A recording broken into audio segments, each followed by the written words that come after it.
Welcome back to Press Coverage. I am Theo Gremminger, and I am joined by Derek Brown of Fantasy Pros. And D-Bro has come on and chopped it up with me here a couple of times, but this is your first appearance on Press Coverage, D-Bro. So this is like a big thing. Last time we met, it was me, you, and Billy Muzio on First Class Fantasy, and that was an absolute blast. And we've gone through, it feels like it was like 3 years ago. It was like 2 months ago. So we've had a lot of action this summer. It's been wild. It's been crazy, but we're going to have a little bit of fun today because we're going to plant some flags. Yesterday, you heard Justin Boone. Yesterday, you heard Dave Kluge and Alfredo Brown with Billy and I. We've been planting flags the last 2 days. You put in all the work during the summer, D-Bro. Now it's time for you to say, these are my guys this year. This is why you should draft them. And that's it. And first, I want to talk to you about where people can find your work, because I think a lot of people here at Player Profiler are familiar hearing you on podcasts. But one thing you do during the year, which is really incredible, is you put out one of kind of like the must-read articles of the week across fantasy, which is the primer. And I know you put a great deal of work into that. Why don't you tell everybody what that article is, where they can find it during the season, what day it drops? Yeah, man, appreciate all the kind words, Theo. You know, ton of respect for your work, Billy's work, everybody over Player Profiler, Matt, everybody. Y'all are doing fantastic stuff, dude. So appreciate that. Anytime you give me a chance to sit here and hop on and chop it up with you, I look at that as a blessing, my man. But as far as the primer, man, it's live every Thursday morning up on fantasypros.com, and it's my love letter to everybody every single week. I go through every single game. I give you every single player, how to rank them, where they're going, matchups, all these types of things. It's basically my 15 to 20,000 word love letter about every single week. It's a game-by-game article. It's a lot to read. I'm not going to tell you that it's not, but it's worth your time. I put the time into it. I start writing that bad boy on Monday nights. That way it is up first thing Thursday morning, and I update it constantly throughout the week. So Friday afternoon, Friday night, after we get inactives, game statuses, all that kind of stuff, practice reports, we got the full week of everything. A lot of the early week stuff that I'm tackling, whether it's like players that like we're like, we don't know if they're going to play. The practice reports are up and down. I go back and I update everything on Friday night to sit here and make sure everybody has the most up-to-date stuff that's possible in that primer. So not only are you reading it on Thursday, but I want you coming back and reading that bad boy for the updates on Friday and Saturday, because I'm updating it all weekend. If news pops on Saturday night, you better believe I'm sitting my ass down at my desk and I'm sitting here updating that for everybody that's going to be tuning in and reading it, man. No, it's definitely awesome. And the scope of it, it's like you said, it's the sheer volume of it. I do the waiver wire article here at Player Profiler, and then I'm doing a sleepers article that drops, Thursday, Friday. And, doing the weekly grind versus the off season where you have like a little bit more wiggle room. There's something to be said for that. It's like you set your week to, I'm doing this and that. So big hat tip to you for putting that out. And how about podcast wise? What do you drop during the season, D-Bro? Where can people find your pods? Yeah, man, everything's on the main show. I'm on the main show on Mondays and Thursdays and Fridays. So Mondays we're going to hit so Sunday night, again, for everybody, we're grinding stuff, baby. Sunday nights, as soon as the games are done, Pat Fitzmaurice, Bo McBrayer, and I the three of us are getting together. We write the waiver wire column on Sunday nights. That way it is live and brand spanking new on Monday mornings. But we have the podcast on Fantasy Pros. I'm on the Monday waiver wire, show. Thursday, I'm on Start Sit, so telling you who to start, who to sit for those players on Thursday on the main show, and on Friday, I'm doing basically we're going to go through the primer. So if you don't want to, if reading the primer is not your cup of tea, or you scan it, you want to get to certain games, that's all good. Check it out, please do. But as well, we're going to have this in audio form as well. So on Fridays, we're going to roll through game by game. We're going to tell you players that stick out, matchups to target, to avoid, all those types of things. And as well as Joey P and I are every Friday, we're going to be doing a show on AMP. So 2 p.m. Eastern on AMP. So download the app. It's totally free. we're going to be doing DFS every single Friday. I'm a DFS degen. I'm out in the streets. I'm putting my cash out there. The players that I'm going to recommend, the process that I'm telling you why to play them, I'm playing them as well. So let's ride together. Let's make some money, man. It's been a lot of good DFS seasons. I'm going on 3 or 4 DFS seasons. Now in the rear view, I've made King of the Beach multiple times, been profitable every single year. So if you want to make the cash with me, tune in on Fridays.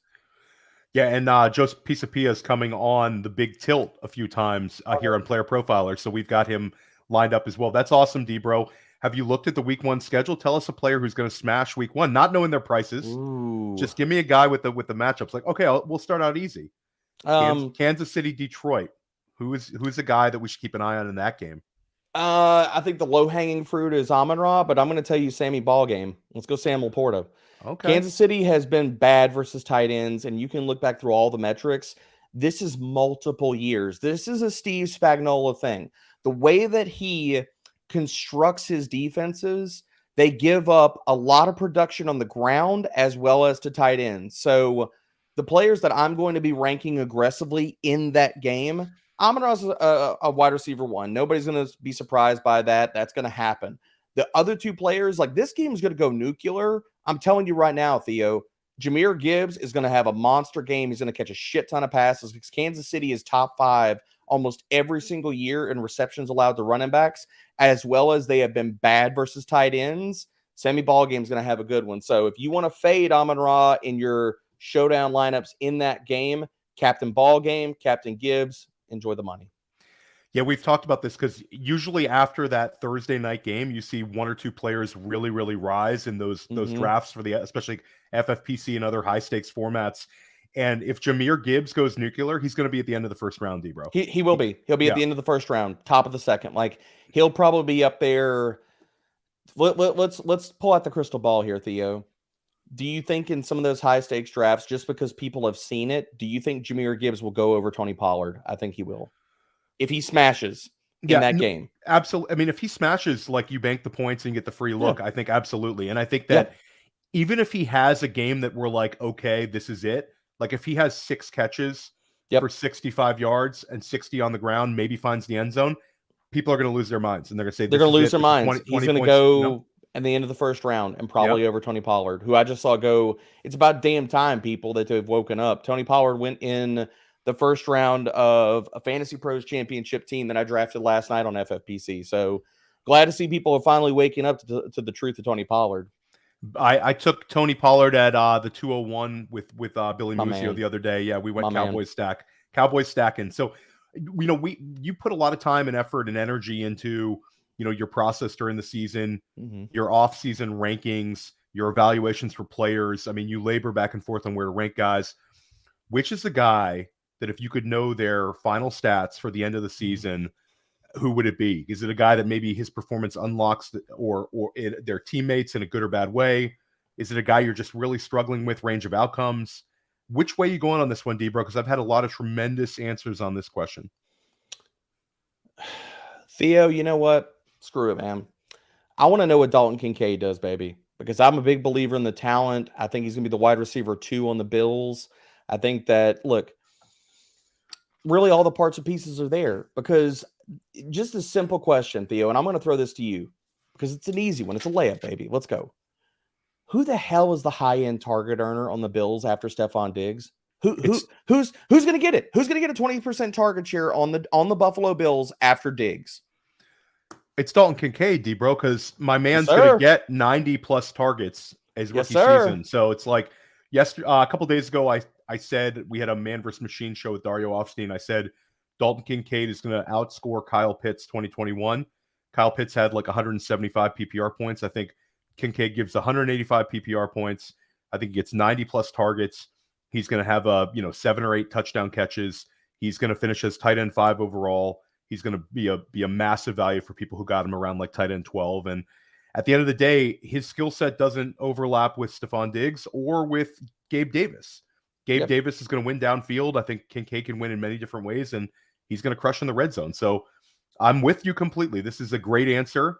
Where do you have Kincaid right now? I know you have where you have him in Dynasty. You got him at the moon right now. Yo, I've got him at the moon. I've got him top 5 in Dynasty right now. I've got him and Sammy Ballgame in their own tier. In the latest update of my redraft rankings, I've got Dalton Kincaid at tight end 12. I could move him a little bit higher. There are other guys like you don't have to really twist my arm, Billy. Theo, for me to I don't know why the hell I just called you Billy. Billy looks like a mountain man right now. You're all clean and pretty. Yeah. You don't have to twist my arm, Theo, to sit here and move him over Evan Ingram. I think that's a pretty easy conversation. Like we could sit here and talk about like Jacksonville's passing attack versus the Bills. And it's a pretty easy conversation to have, man. It's like what I just broke down. Who the hell was going to be the number 2 guy in this passing offense? And what the bugaboo for the Bills has also been, Theo, is all we talked about it in previous years. The kryptonite to what took away a lot of the ceiling for Josh Allen is teams playing too high, playing cover 2, keeping everything back and forcing the Bills to sit there and work underneath. So what the hell do we think Buffalo is going to do with Dalton Kincaid and James Cook? They are the cover 2 beaters. They are the zone beaters. They're the guys that are going to allow Josh Allen to sit there and pepper the short and intermediate and say, you go win after the catch. And then when teams move the safeties up, we're going to take the damn top off with Gabe Davis. And it's, you talk about tight end 12, like the difference between tight end 5 and tight end 12 is so small in terms of points per game. So might as well swing for the fences there, D-Bro. And if you don't think we're right, if you don't think we're right on Dalton Kincaid, you can draft him. And then you can also add a guy like a Higbee or somebody with a safer floor. Gerald Everett, and you can double tap tight end and it won't cost you anything. So love it. And we're going to hear about James Cook and also a number of other players that D-Bro is flag planting this season when we come back after a word from our sponsor.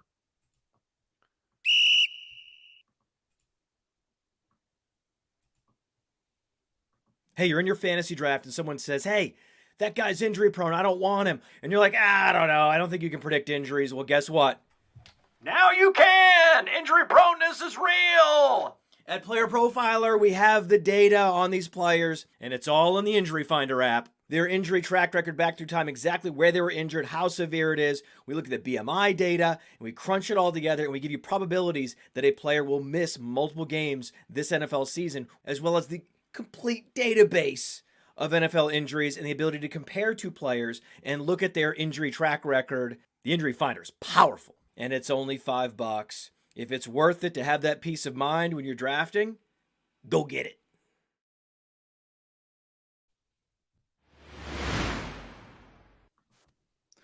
Welcome back to Press Coverage and the Injury Finder app. That's a good segue here, D-Bro, because I'd be remiss if we didn't ask, what are we doing with Cooper Kupp right now? I draft tonight in New York City for the NFFC. You have a draft at, I believe, in like 25 minutes.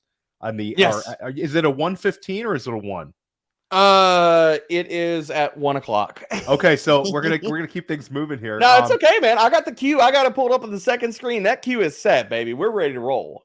So Cooper Kupp, 2 or 3 days ago, the conversation was wide receiver 3 for most people, Tyreek Hill or Cooper Kupp. Jamar Chase, usually wide receiver 2, Justin Jefferson, always wide receiver 1. But Kupp versus Hill was like a debate, and a lot of people were on that Kupp side. This was a guy that I was never, but I know that there's some sharp people were on the Kupp side. And, I've been on the Hill side, but that's neither here nor there. How are you adjusting now to Cooper Kupp? Because this is tilting. This is a guy who's 30. This is not a 22-year-old, dealing with an injury. This is an older guy. We missed time last year, and this is a setback, which we don't like hearing that word. Where are you at? I dropped him out of my first round. I've got him all the way down at 18th overall, and people could hate that, but you're going to be thanking all of us that took him in or put him in the second round if he misses time and he's this year's Keenan Allen. And I don't say that to besmirch Keenan Allen, but I say that as to say, if you do not build your roster in a way that can account for Cooper Kupp missing multiple weeks, then you're going to be feeling the pain, man. He might not come back until your team is already out of it. They're 1-6, 1-7, or something like that. And the other thing that we've already seen, Theo, that we cannot dismiss either. What if the Rams are 0-8 in week 9? and Sean McVay and them, they put everybody on ice again. Like, and they say, you know what? Screw it. We'll see you in 2024. Screw this. We're out. You know, like that's something we cannot sit here and just outright dismiss. Matthew Stafford has his own injury track record. If Cooper Kupp is not there, like, what are we doing? Like, we've also heard things out of whether it's been beat writers and stuff like that. The Rams tried religiously to trade Stafford in the offseason. If any of these quarterbacks go down, can we sit here and say maybe he doesn't get traded in the middle of the season? I know it's less likely, but that a quarterback moves because learning an offense, all that kind of stuff in the season. But with the structure of the Rams right now, we know they are rebuilding. They could say whatever the hell they want to. They are rebuilding. They could just tank and sit here and throw the towel in for 2023. And if that's the case, yeah, I want to be below market on Cooper Kupp. Yeah, I mean, I think right now you got to take him below Garrett Wilson, below Chris Olave, definitely below Devontae Adams. Jalen Waddle's an interesting one because Waddle's dealing with his own thing, but he's back at practice. And again, I'm betting on a guy who's like 23, 24 years old to bounce back versus a 30-year-old. I don't know if that's necessarily fair. I think Kupp is a tremendous, warrior and athlete, but I'll bet on the younger guys bouncing back over the older guys, especially a guy who missed time last year. So I am worried. I won't say never because I think, we don't hate the player, we hate the ADP. And if he gets to a certain point, you might have the opportunity to build a Justin Jefferson, Cooper Kupp team in some leagues right now. And I think, it's risk tolerance, D-Bro. Are you willing to finish last to finish first? Sometimes that's the risk you got to take to win big in this game. So where have you adjusted just round wise, Jonathan Taylor? Oh man, Jonathan Taylor is, let me see where I've got him at. I've got Jonathan Taylor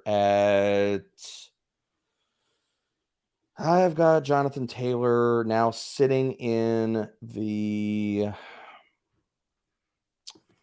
3rd round, 4th round, somewhere around there. Let me see. Where did I move him down to? I've moved Jonathan Taylor down to RB 23. Which, I mean, the thing about Jonathan Taylor is you can make cases like that's too low, or you can make cases for Jonathan Taylor and say, well, that's not low enough, so it just depends on where you come in on this, man. And for me, I'm looking at okay, so no, I've got him lower than that, Theo. I've got Jonathan Taylor. I moved him down to 69th overall, so he's in the 6th round. Yeah, I got him in the 7th round the other day. In your FFPC draft you're about to draft, I bet you he's sitting there like a low hit, like you're going to be in that 6th round. And you're like, man, should I do it? Should I do it? So we got to adjust on the fly. This has been it's been definitely a tilting like end of the summer here, but we got to win our drafts. We got to adjust on the fly. That's fantasy football in a nutshell. Time for us to talk about some of the players who are healthy that you are on big time right now. Let's start with the quarterback position. We talked about this last time you came on First Class Fantasy, and I actually have been flag planting the guys of my draft plan when I missed some of the early QBs. I think Danny Dimes has himself a season. Where are you at? Dude, I've been here. I'm still here. The clips are out there from Player Profiler and myself, like on Fantasy Pros. Daniel Jones, I'm all in, dude. I am firmly like late round quarterback is not dead, dude. It is not dead at all. And it's because of 2 to 3 quarterbacks you can get. Daniel Jones, Anthony Richardson. You want to throw Geno in that same conversation? I'm all here for it. But specifically on Daniel Jones, dude, I do not understand why people hate this man. I've got him at QB 10 in my ranks. He was QB 10 last year in fantasy points per game. He barely threw the damn ball. And if you're looking at stats over on Player Profiler, you already know he was top 5 in red zone carries, rushing yards, rushing touchdowns. None of that shit's going away, Theo. All of that's going to sit here and remain for this year, except for the fact that we are going to get more play volume and passing out of the Giants. After week 10 last year, they were 10th in neutral pace. 10th! They're going to run more plays this year. They're going to throw the ball more. Darren Waller is going to crush as his wide receiver 1. Daniel Jones has top 5 upside this season. I keep talking about it, but I felt like I need to bring out the damn megaphone like Matt Kelly on the FFPC commercial we just saw here. And I need to start screaming it and turn it up to 11 because people are still not drinking the Kool-Aid with me. I think it's kind of a preconceived notions where if you ask the average fantasy fan where Danny Dimes finished last year in terms of the overall quarterback points, they wouldn't guess correctly. And then if you ask how many rushing yards he had, people are shocked when they look and see that he had 700 rushing yards. Debro, all it takes is a couple of spike weeks, and that 700 turns into 850. And you're talking about, they have more receiving options now. I think it was kind of cute to like make fun of, all these slot receivers, but I think it's going to make that offense extremely efficient. It's year 2 of the Brian Daboll offense. They have a lot of first down makers. They have a healthy Saquon. They've got Darren Waller. Wan'Dale Robinson is looking like he's going to come back soon. So everything's trending up, and I think the offensive line play is going to be improved as well. Jones got sacked a lot last year, but they had a lot of youth on that offensive line, and I think that those guys are going to get a little bit better. All the reports are strong. So I'm completely with you. I think if you miss on, those early quarterbacks, you can sit back, grab dimes, and grab another quarterback. But we got to talk about Anthony Richardson. We just talked about Jonathan Taylor, and my immediate reaction was, I like this for Anthony Richardson, despite the fact that it's terrible for his long-term development and all that. For fantasy-wise, he is the goal line offense for them.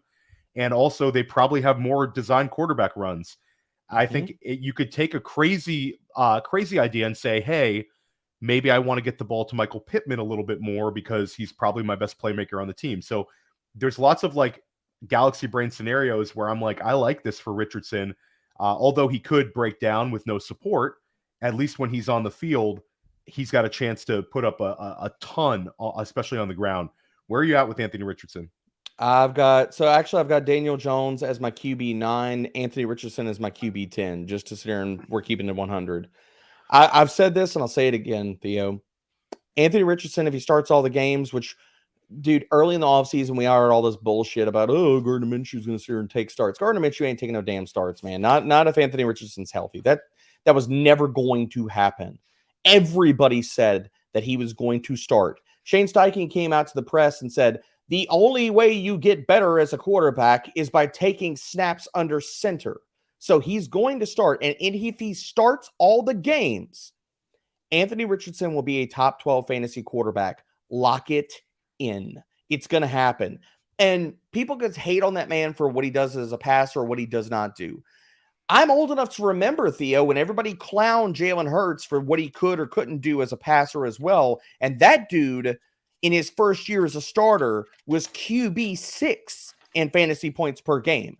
The tush pushes are going to be there. Anthony Richardson's going to score 8+ rushing touchdowns. He's going to throw for over 3,000 yards, and that might not sound like a ton, but if you go back and you check the stats on Jalen Hurts, 3,200 passing yards in that season, it's all there, dude. He's going to run. He's going to be fantastic for fantasy. And everybody that also does not understand how NFL offenses are built, Shane Steichen's offense is going to be mirrored to what Anthony Richardson does well. If you look at what he did well in college, what Shane Steichen has done with his passing attack, a lot of play action, a lot of deep throws, because he's even come out and said it. The NFL can love their zone all they want. When you get 20+ yards down the field, everything's man coverage. So it does not matter. So what he's going to do is he's going to dial up the deep throws. He's going to use play action. And in those two assets, Anthony Richardson in his final year for Florida was good. He was top 10 in play action passing grade in his final season. He was also top 24 in deep ball passing grades as well. So Anthony Richardson, he might be raw as a passer, but what he does well at this juncture of the game, and he's going to run, marries this offense perfectly. He's going to crush. Yeah, no, I'm into it. I'm here for it. I certainly think that the organization is nuts with the Taylor stuff, but they're not nuts for taking Anthony Richardson. And you referenced Shane Steichen. He's sort of the quarterback whisperer. Jalen Hurts, and then before that, he was with Justin Herbert. So yes, this could be 3 for 3 for Shane Steichen. And I think that he maximizes what his guys can do well. Those are not similar quarterbacks, and they both crushed. So we're here for it. There's a lot of Anthony Richardson haters out there that are going to have to delete some tweets, D-Bro.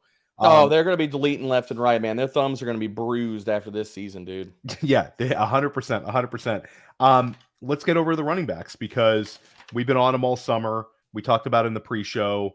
Tony Pollard. It is officially Tony Pollard season. We've been waiting for this, and his competition for touches right now is Deuce Vaughn and Rico Dowdle. He is sitting there, and this could be the RB1 overall.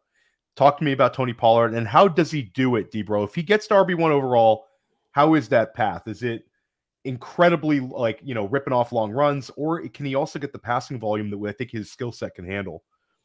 So I've had Tony Pollard as my RB1 in my ranks for months now. Everybody can run away from it. You can hide from it. You can hate it all you want to. He's going to absolutely manhandle people this year in leagues. Every single second round pick that you have, if Tony Pollard is there, if you're not taking Tony Pollard, you need to slap yourself on the wrist, man. Tony Pollard is my RB1. He is Austin Eckler 2.0 this year, Theo. He's going to do it on the ground. He's going to do it through the air. And people do not understand. It's like, they're like, oh man, I love Jake Ferguson so much. Do you not understand with Dalton Schultz gone, Tony Pollard is going to get more work in the passing game? He split reps with Ezekiel Elliott, who is a total schmo in the passing game at this juncture of his career. Tony Pollard has been amazing. Yards per route run, targets per route run. He garners them. This year, inside of that offense, there's a path for Tony Pollard to be the number 2 passing option in that offense. What, Brandon Cooks? I like Brandon Cooks. But can we also still have a conversation about how Brandon Cooks is a little bit older? Michael Gallup is just a jag. He's not that good. I hate it. You can dislike that all you want, Cowboys fans, but it's the truth. Michael Gallup had one exceptional season. Every other year of his career, he has posted just replacement level efficiency numbers. Tony Pollard could get 90 targets in that offense, especially if anything happens to Gallup or Brandon Cooks in the season. He's going to be the automatic number 2 in that offense. Mike McCarthy has run more of a target share through his running backs in previous iterations in Green Bay than what we've seen in Dallas. Dak Prescott's not running like he used to. He's going to check the ball down. Tony Pollard's top 5 in every damn efficiency metric that you could pull out of your freaking hat from last year. He's been efficient over multiple years. All we've wanted, and I do not understand it, Theo. I've pushed back against this all year. And now people seem like they're more in tune with Tony Pollard. But why do we have to try to talk ourselves out of this? Why? We have wanted this for years, and now we get it, and everybody's like, but I don't know. But he didn't have 200 carries. He had 193. Quit with your damn rudimentary wannabe cutoffs. Your arbitrary cutoffs for shit. He did it last year. He's going to do it again. He was at RB8 with only getting half the work last year. But yet, people are like, I'm going to rank him as RB7. How do you common sense that out? How? Yeah, and you could make an argument that this is great that he's got the freshness. The guy's only had about 500 and something carries in his career, and this is a guy that I think Dallas is going to lean on. Dallas wants to win the Super Bowl. He's 6 foot tall, 210. Yeah. He's not Deuce Vaughn size. Can we stop talking about him like he cannot hold up with a workload? Yeah. Just because we haven't seen it doesn't mean that he cannot do it. But I think if you hit the nail on the head, if he gets 90 targets, he is the RB1 overall. And we have over the last 10 years, the RB1 overall has averaged like 80 catches a year. So he doesn't need to hit 80, but I think he legitimately needs to give us somewhere 65 plus catches. And then with, he's the goal line back in a good offense, and he's the potential second target in that offense. And per touch basis, Tony Pollard is an absolute killer. He's going to get more touches. Just draft him. You can get a really nice team from the back end of the first round with one of these wide receivers we talked about and Tony Pollard. If you want to go running back this year, Tony Pollard plus a Bijan Robinson, a Saquon Barkley, you can do it. There's many ways to build your draft around Tony Pollard and feel really, really good about things. One guy that's not going to cost you that first or second round pick is James Cook. I'm glad he's one of your flag plants. I flag planted him with Dave Kluge and Alfredo Brown and Billy Muzio yesterday. His ADP's risen. People have corrected on this. And beginning of the summer, we're getting James Cook in the 8th round. Now you're seeing like late 5th, 6th round James Cook. He's living right there. But I think it's warranted. Talk about James Cook, because people do have the apprehension here because he is a little bit smaller. He's not a 210-pound back. I don't understand how, as a community, we're willing to talk ourselves into drafting Jahmyr Gibbs in the 2nd or 3rd round And yet we see James Cook sitting in the 5th and 6th round, and we say, oh, shit, no, I don't want any part of that. You're making the same bet. Why can people not understand and see this? You're making the same exact bet.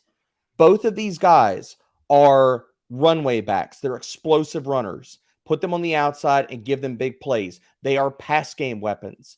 You are willing to draft Jahmyr Gibbs in the 2nd and 3rd round of your drafts, and you're saying, oh, I'm all in. Let's go. And you're totally dismissing David Montgomery. But you have James Cook that's sitting there in the 5th and 6th round, and he's only got to contend with freaking Latavius Murray and Damian Harris, who cannot stay healthy and has 50-year-old knees. But yet, people are willing to talk themselves out of it. James Cook is discount Jahmyr Gibbs all day, every day, and he has RB1 upside. Everything out of Buffalo is saying he's going to be the lead back. And you can miss me with Damian Harris getting 1 goal line carry. If you're willing to sit here and be so much of an ostrich and bury your damn head in the sand and try to prove your priors right on Damian Harris and not James Cook, and you're willing to sit here and ignore that out of that entire rest of that damn drive and the preseason that James Cook did not come off the field, and you're going to push him down or say you're not going to draft him because of 1 Damian Harris freaking goal line carry, you deserve to lose in fantasy. That's it. You deserve to lose because Bro, you're not looking at the right details. You're bringing the heat today. The chat is loving it. And I'll say that we've talked about this like a little bit on First Class Fantasy and press coverage. Drafters are probably better. A lot of drafters are better on August 1st than they are on September 1st because they start galaxy brain in these situations. This is a gift. James Cook is a guy that was a day 2 pick. He led the league in breakaway run rate. And now he's going to inherit the Devin Singletary role plus. He's way more talented than Devin Singletary ever was, not even close. And he's in a fantastic situation. This is a low, James Cook is getting drafted in that same range that we were able to get Tony Pollard, Ramondre Stevenson last year, that like low-end RB2 range.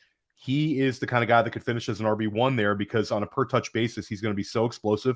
And I got news for everybody. So good, dude. That offense is going to score a lot of touchdowns. There's going to be plenty of opportunities for James Cook to really eat. And I think he's a very talented player. I think that the haters, again, are going to be going back and getting bruises on the finger from deleting all those tweets. They're going to hate it, dude. And I've been out here. Go check the receipts. You could search my name on the old tweet machine. And yes, it's tweet. It's not X, man. Elon can kick rocks. You can go look at the receipts, man. I've been talking about James Cook since freaking February and March. It's been out there. It's still out there. I'm not going to delete them. If it burns me, fine. I'm going to go. You cannot enjoy the W's and flag plant these players and not as well absorb the L's that we're going to have this year because we're all going to have them, man. But James Cook is going to be a W. He's top 12 in every efficiency metric you look at. First in explosive run rate. He was 12th in yards per route run. You cannot tell me that dude is not going to catch a shit ton of passes. Again, we talked about Dalton Kincaid. The same thing can be said for James Cook. He could have a 15 to 17% target share as a full-time player in this offense. The Buffalo Bills need zone-beating options. Dalton Kincaid and James Cook are how they beat zone this year. Smash the like button, people. And you can also build your team with a Tony Pollard in the 2nd, James Cook in the 6th, and hammer the tight end and wide receiver spot. It's very easy to do that right now in FFPC and a couple of these other formats. And maybe get a couple of late dynasty offers in for James Cook as well, guys, because it's going to be a lot more expensive to get him in about 2 months. D-Bro, let's take it over to the wide receiver spot. We have Deontay Johnson. Deontay Johnson has got 140 targets for us every single season. He's had a couple of years where he's smashed at ADP. Last year, he let people down. And it was like a statistical abnormality. Ends up with 0 touchdown catches. Pittsburgh was dead last in passing touchdowns for the year. But their offense is humming in the preseason with the first team on the field. And are we back to Deontay Johnson season? And D-Bro, make me feel good because I took Deontay Johnson at the 501 in a main event with the GOAT District earlier this week. I mean, I'm totally here for that, Theo. Like Deontay Johnson, I've got him as my wide receiver 17 in my ranks. And yet, you can still draft this guy as a wide receiver 3 on your teams. He's going outside the top 24. Why does this make any sense? Why are we doing this to ourselves? I don't understand it, man. Like Deontay Johnson, if we just go back to the 2 previous seasons, wide receiver 22, wide receiver 8. If you're on playerprofiler.com, you see right now, as you scroll down, that Deontay Johnson was the wide receiver 20 in expected fantasy points per game last year. All he did was just run horribly in every metric. He was 13th in target share, 10th in red zone targets, and the man didn't score a freaking touchdown. That's going to change this year. So I am all in on taking Deontay Johnson where he goes. I will draft him aggressively. I have no issues with that at all because Deontay Johnson is the truth, man. And what he can control, Theo, and I'm going to put this out there, is that we look at all these deeper metrics about yards per route run and things of that nature. Those are also metrics that are tied to quarterback play and production and stuff. If you look at what Deontay Johnson can control, what he could control, i.e. getting open on his routes, this man over the last 2 seasons was second in ESPN open score. So basically how often he got open, behind only A.J. Brown. So put respect on his name, draft him as a wide receiver 3, and enjoy low-end wide receiver 1 or high-end wide receiver 2 production this year. No, I love it. And it's funny. We hear a lot about positive touchdown regression, and some people absolutely hate that term. D-Bro, do you use that term or do you have something else? Shout out to Anthony in the chat. Regress to the touchdown mean. Maybe that sounds a little, I don't know. Maybe we should. Better. We might have to rock that one. Maybe we need to go with Anthony here. Let's rock it with Anthony. I'll just have to start using that and working that in. We're a couple days away from not having to discuss that too, guys, which is very exciting. Please, season, come on. It always feels weird to keep using that term. You never say that word in real life. You never use the word positive. It doesn't happen. I don't positively regress in anything in life, but then I talk about it for like 2 months in the summer. So man, this spaghetti's gonna positively regress to the mean, man. I just I never talk about anything else in my life, like food, anything, life, anything with regression, but fantasy we do, and then we're here for it. Absolutely. Keenan Allen. Now this is a guy that has steamed up, D-Bro. This is a guy you used to be able to get sometimes. Once in a while you see him fall to the end, to the 4th round, but usually this guy's been living now in the early 3rd round. I think people are getting wise with how good a season he could have in this CeeDee Lamb role in the Kellen Moore offense. Are you on that train? Like, how high are you willing to push Keenan Allen? And I'll take this a step forward. Where are you at on Keenan Allen versus 2 younger wide receivers that go in his range, T. Higgins, DK Metcalf, and let's throw Calvin Ridley in there. Just how much of a flag plan is he for you? I have Keenan Allen at wide receiver 10, my man. I've got him above T. Higgins. I got him above DK Metcalf. I've got him above all those guys because I don't understand why we hate Keenan Allen so much. Keenan Allen is a locked-in wide receiver 1 over numerous seasons. He does it every year. Last year, when he came back from injury, he was the wide receiver 3 in fantasy points per game. Kellen Moore is going to run a shit ton of plays this year. I'm making the bet. I've already got bets made that Justin Herbert is going to lead the NFL in passing yards this year. He's going to probably lead the NFL in passing attempts, considering, and that's not even a hot take, people. Do you realize that Justin Herbert has finished 2nd in passing attempts in each of the last 2 seasons? So that's not even a hot take. And he has a 5,000. And he has a 5,000-yard season already. It's not like D-Bro's making some, we've seen it. We have seen it. And if you want a bold take here, Theo, and I don't even think it's that damn bold, man, Keenan Allen is going to lead the NFL in receptions this year. That's what's going to happen. He's going to catch 100 balls. He's going to crush. He's going to be wide receiver 1. And you've been able to draft him as a wide receiver 2 even now, now. And I think that's absolute crazy sauce. It's like, we're so worried about, with the injuries or the age and all this kind of stuff. And it's like, what has Keenan Allen shown you that says that he's falling off? Last year was his highest yards per route run in a season since I think it was either 2017 or 2018. He looked rejuvenated. So just let's parse through this for a second here, Theo. People are like, well, Mike Williams can't stay healthy. Then why do you not love Keenan Allen? QJ body catches everything. Then why do you not love Keenan Allen? Kellen Moore is there. Why do you not love Keenan Allen? I like Justin Herbert. Why do you not love Keenan Allen? I mean, which narrative are we cherry picking? Why do we not love Keenan Allen outside of, he's old? It's funny because we have 4 wide receivers who are 30, around 30, going in the first round or the early second, and we're all in on those guys. But then we get the 32-year-old Allen, who really hasn't shown any signs of like regression. Debro talked about how he came in and crushed Dan last season. So I'm with you. And his, again, like QJ is more of a threat to Mike Williams, in my opinion. And you talked about Gerald Everett. Gerald Everett doesn't win in the same ways Keenan Allen does, and Austin Eckler doesn't. So it's like, this is it. Justin Herbert can finish QB1 overall. He can have 45 touchdown passes, and he can lead Keenan Allen to a huge ADP win, despite the fact that you're paying a little extra for Allen right now. Let's keep this going. You got a draft. I got a draft. Tight ends. Dallas Goedert is on your flag plant list. Talk about Dallas Goedert, because he's a somewhat affordable right now. You know, we've seen the rise of a couple of these other tight ends. Goddard's just chilling right there.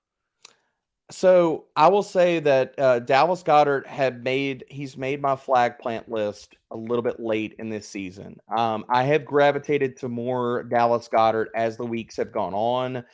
I actually moved Dallas Goedert up for full transparency right now for the people at home. I moved Dallas Goedert up above Kyle Pitts and George Kittle. Dallas Goedert is my tight end 5 this year. And the reason for Dallas Goedert is simple, Theo. It's Dallas Goedert is a freaking beast. He was tight end 5 in fantasy points per game last year. If you put up Dallas Goedert's efficiency metrics versus all these other guys, so stick him up in the same echelon as Travis Kelce and Mark Andrews. And yes, I just said that, and I said it clearly, and I'll say it again. Dallas Goedert has the same talent as Travis Kelce and Mark Andrews. The only thing that we have not seen out of Dallas Goedert is the fact he's never gotten that type of volume. And I'm not telling you that he is going to get 120, 130 targets this year. But if anything were to happen in season to A.J. Brown or Devonta Smith, that is the pathway for Dallas Goedert. He could get 130 targets if either one. This is a consolidated passing attack, Theo. Like, looking at this passing attack, he has the efficiency metrics. All we need is the volume to happen. And that either happens with an injury to one of those guys, or Philadelphia has to play a harder schedule and Jalen Hurts has to throw the damn ball. So for everybody at home, and you don't think that he is in that same phylum of talent as Travis Kelce and Mark Andrews, let's sit here and chat about this for a second. I already told you he was tight end 5 in fantasy points per game last year. Let's also heap on top of that, if you go to playerprofiler.com, he was 3rd in yards after catch. He was also 3rd in yards per route run. So people can miss me with all of this bullshit of he is in that same talent group. The only thing that he has not gotten in his career, so people put respect on his name, is the target volume, and that can happen this year. If it does, he's going to the moon, and you're going to wish you drafted him on some of your teams. No, I'm with you, and I think that he's like at the end of a range of guys where we know what it is. And then Debra, also throw out to you, if anything were to happen with A.J. Brown or Devonta Smith, we obviously don't want that. The contingent contingent upside for Goedert is insane. He would go nuts. Crazy. And they'd have a lot of, they use him in different ways. They use him on screens. He is definitely a very, very talented player. And guys, Debro's going to bring this guy up. We're going to close the show out with the flag plant. And I think it's the law. I sent you this video months ago, Theo. Listen, I sent you this video months ago before it was popular and before it was cute. You ran pure. Listen, I'll give Debro credit for a lot of things. But Christian Watson, he was the first one to put everybody on Christian Watson. He was smitten after the Senior Bowl. Christian Watson came in and did it. And Darren Waller, you had Darren Waller at tight end 3 when people had him at tight end like 7. And now everyone has him at tight end 3. Some people are pushing him up in like the conversation with Mark Andrews at 2. And you did your Darren Waller for our world famous draft kit, Debro. And hey man, you're looking pretty sharp right now. Where you got Darren Waller right now? How high is he going to finish in tight ends? Okay, is that you last year told everybody to take Jalen Hurts and AJ Brown as your league winning stack? Is Darren Waller and Daniel Jones your league winning stack this year? Yes, sir. Love it. Receipts are out there. Daniel Jones and Darren Waller is the league winning stack. You need to sit here and target in your drafts. That is the guy that I'm going to plant my flag on. I love him this year, man. And I have drafted so much Darren Waller. He is my most exposed player in best ball right now. I've been here and I've had him, and not to sit here and correct Theo on air, but I had him at tight end too. When I submitted the video, Theo, I had him at tight end too. He is in the same tier as Mark Andrews. I've had it all off season. People can pull the pictures of my ranks, go back in time. It has been there. It's still there. Darren Waller is my tight end too, for all the reasons, man. He's gonna absolutely crush. People are so worried about injuries. And I think that if we're going like from year to year, Theo, one of the easiest things to sit here and take advantage is of people's butthurt bias about players that they got burned on or they got injured, and they're like, I will never draft them again. Okay, fine. Enjoy losing. Enjoy having like values pass you by because you're so worried about it. These guys can't ever stay healthy. How did that CMC take work out for people that he couldn't stay healthy in all those years? That felt good? That worked out well for you? Probably not. Played a lot of Darren games Waller last is year. the guy we embrace it, Theo. Yeah. All the efficiency metrics are there. He has not fallen off in talent. And I want to close it with this. For everybody that is out there and you talk about Travis Kelce should be drafted as a top 5 player. Travis Kelce is a round 1 lock. Travis Kelce is just a god amongst men. That man is Zeus. Do you not realize that Travis Kelce is not young either? So for all the love you have for Travis Kelce, and I get he has not had the same injury history as Darren Waller, do not sit here and besmirch Darren Waller's name while you, at the other side of your mouth, talk about how great Travis Kelce is when these two guys are in the same type of age cliff curve, and you don't have any qualms about Travis Kelce because you seen it. You seen him stay healthy. He never gets injured. But you want to heap on Darren Waller and you want to talk about he's injured and he's old. Check your priors, man. Get real with it. Draft Darren Waller and enjoy winning. I have so much Darren Waller right now. It's scary, but it's also exciting. And Darren Waller, I think, is going to smash. Yep. The last time we talked about Brian Dable trading for a veteran receiver, it was Stephon Diggs. And guess what? Stephon Diggs won people leagues that year. And Stephon Diggs, you were getting in like the 6th round. Right now, in a lot of non-tight end premium leagues, you're getting Darren Waller in like round 5. Guys, history repeats itself. I think Brian Dable's got another league winner. They're going to feature him all over the field. I think he's going to have a shocking amount of targets. I think he's going to have 130 targets. Yeah. If he gets to 115, he's going to win at ADP. There's not a whole lot of tight ends get 90 targets, let alone this many. I think he's going to get 130 targets. Number 2 in targets to Travis Kelce. And I've got him right at tight end 3 behind Mark Andrews. Debro's got him tight end 2. Debro, let everybody know where they can find you. You crush it this offseason. I hope you have an awesome season, my man. Love you, Theo, man. I love everything y'all are doing over at Player Profiler, and this is not me blowing smoke up Theo's ass. I have so much respect for the team over at Player Profiler. Like, Matt Kelly gave me one of my first starts in this industry. I will never be able to sit here and tell that man thank you enough for that. You and Billy are crushing it on all facets. You know, Kiwoom, I was on his show too. Yeah, he's awesome as well, dude. You got Jack Kavanaugh out here doing constant content. Y'all have a beautiful and amazing team, man. So I'll say this too. I think, and this is nothing against anybody in the industry, but I will plant this flag as well, Theo, before I get up out of here. Billy Muzio is one of the best, if not the best, projections person in the business. So if you're not following his work and Theo's work and all of this stuff on high stakes, you're doing yourself a disservice, man. So just got to give y'all the shout out. A lot of puff and praise. You're not going to toot your horn, so I'm going to toot it for you, baby, because I know how much action you get on a yearly basis, and you're so damn good at it, man. I love to see you rising in the ranks, and Matt is super, super smart for bringing you on, man. As far as my work, man, it's all at Fantasy Pros. Primer's going to be out Thursday mornings. I'm on the show 3 to 4 times a week. Again, me and Joey P going to be doing DFS on AMP every Friday. I have Twitter Spaces that I do on the main Fantasy Pros account, so follow that. Turn on notifications every Friday.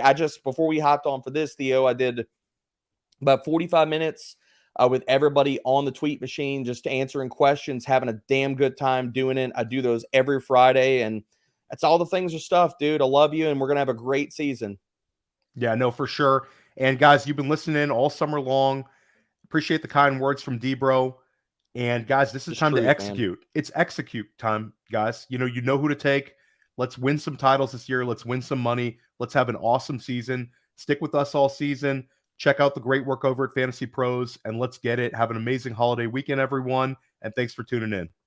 Hey, I want to take a moment to thank you for tuning in. It's important to me that all of our media be free. This is only possible because of you allowing a true independent sports media enterprise to thrive unlike any other in the business.